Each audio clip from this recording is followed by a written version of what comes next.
আল্লাহ রাব্বুল আলামিন বলেন, যালিকাল কিতাবু লা রাইবা ফীহি। আল্লাহ পাক রব্বুল আলামিন কোরআনের মধ্যে বলেন, আমি এমন একটি কোরআন, এমন একটি কিতাব নাজিল করেছি, যেই কোরআনের মধ্যে কোনো ভুল নাই, কোনো সন্দেহ নাই। সন্দেহ আছে? কত বড় বড় কাফিরের বেঈমানের দল, কত টাকাওয়ালা, কত ক্ষমতাওয়ালা, কত বাড়িওয়ালা, কত গাড়িওয়ালা এই কোরআনের ভুল বের করতে চেয়েছিল। কত প্রফেসর, কত ডাক্তার, কত ইঞ্জিনিয়ার এই কোরআনের ভুল বের করার জন্য কত চেষ্টা করেছে। একটা পর্যায়ে দেখা যায় তারা কোরআনের ভুল বের করবে দূরের কথা, তারা কোরআনের ভুল বের করতে গিয়ে কোরআন রিসার্চ করেছে, কোরআন পড়েছে, কোরআন গবেষণা করেছে। একটা পর্যায়ে কোরআনের ভুল তো বের করতেই পারে না, দেখা যায় এক পর্যায়ে গিয়ে কালিমা পড়ে মুসলমান হয়ে গেছে। সুবহানাল্লাহ। এজন্য পৃথিবীতে যার সাথে কোরআনের সম্পর্ক হয় তার দাম আল্লাহ রাব্বুল আলামিন বাড়িয়ে দিয়েছেন। যার সাথে কোরআন লেগে গেছে তার দাম বেড়ে গেছে। আপনি আমিও যদি কোরআনের সাথে সম্পর্ক লাগাইয়া দেই, আমাদের দাম বাড়বে কি বাড়বে না? আজকে আমি যে চেয়ারের মধ্যে বসে আছি, কত টাকাওয়ালা, কত ক্ষমতাওয়ালা, ঘরের মধ্যে কোটি কোটি টাকার ফার্নিচার, পা লাগলে কেউ সালাম করে না, কেউ সম্মান করে না। অথচ 20 টাকা 30 টাকা দামের এক টুকরা কাঠ দ্বারা রেহাল তৈরি হয়ে গেল, কোরআনের সাথে সম্পর্ক হয়ে গেল।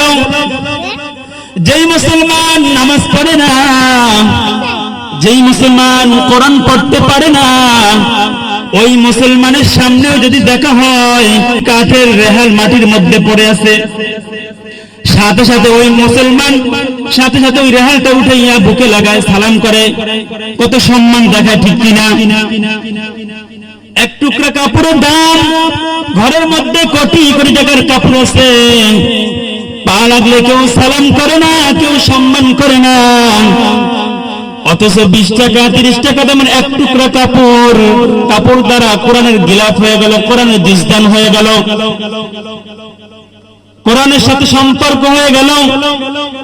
কোরআনের সাথে সম্পর্ক হওয়ার পর যখন এই কাপড়ের গিলাফটা যখন মাটির মধ্যে পড়ে থাকে, যেই মুসলমান নামাজ পড়ে না, যেই মুসলমান কোরআন পড়তে পারে না, ওই মুসলমানের সামনেও যদি দেখা হয় একটা কোরআনের কাবার, একটা কোরআনের গিলাফ মাটির মধ্যে পড়ে আছে, সাথে সাথে ওই মুসলমান উঠাইয়া সালাম করে, সম্মান করে, ঠিক কিনা?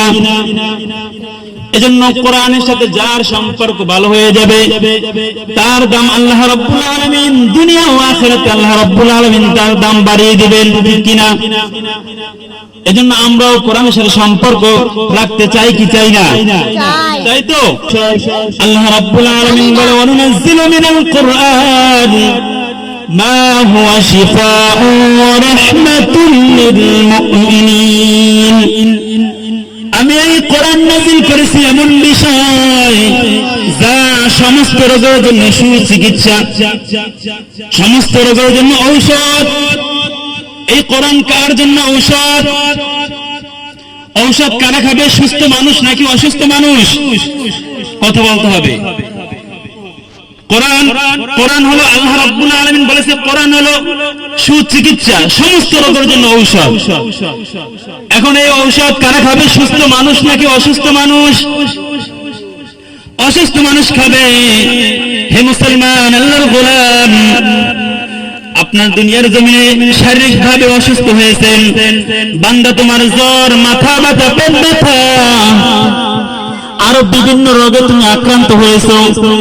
এখন তুমি ভালো হওয়ার জন্য দুনিয়ার কোন এমবিবিএস ডাক্তারের কাছে যাও, অথবা কোন ক্যানভাসারের কাছে যাও।